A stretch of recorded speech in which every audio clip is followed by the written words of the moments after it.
Mr. Whittier was born in December 1807 and died in September 1892, making him 84 years old. It was harvest time on the Whittier farm in Barville, Massachusetts.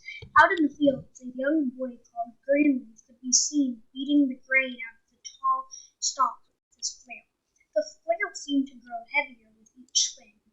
He stopped to rub his forehead with the back of his hand. Just then a poem began to dance in his head. John Greenleaf Whittier, he has work to do, in the patient but firm voice of his Quaker father. Later on, Greenleaf wrote his poem down. And must I always swing the pail and help to fill the milking pail? I wish to go away to school. I do not wish to be free. It seemed that rhymes and verses were always going through his head. His mother and sisters enjoyed hearing them. His father loved reading, but he could see no sense in poems, especially when there was so much work to be done.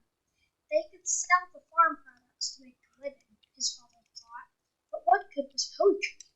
Poetry will not find my son work, he once said. Greenleaf was a quiet boy who loved to read. He enjoyed using his imagination to see the places he was reading about. He liked to pretend that he was the character in the books he read. There was not many books in his home. He read the same few books over and over. Greenleaf was willing to walk miles to borrow a good book to read. For more than 40 years, John Greenleaf Whittier continued to write poetry. He wrote 4 beautiful poems of Christian poetry that spoke about his own love of God.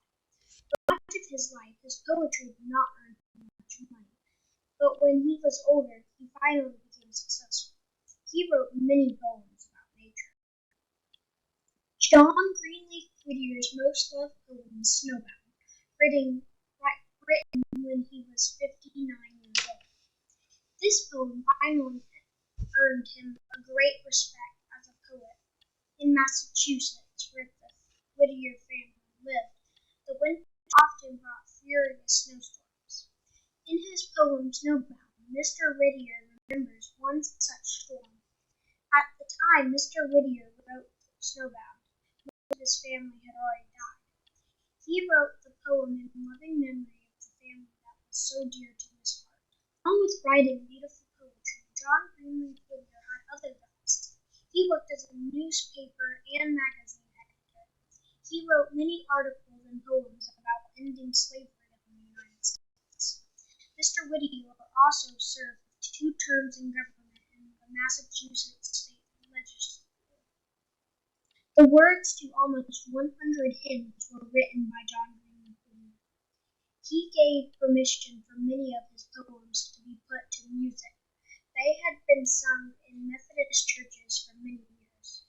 His most loved hymn, Dear Lord and Father of Mankind, encourages believers to think about the peace God gives. The last book of poetry John Greenleaf Whittier wrote was called At Sundown. Sundown is the end of the day.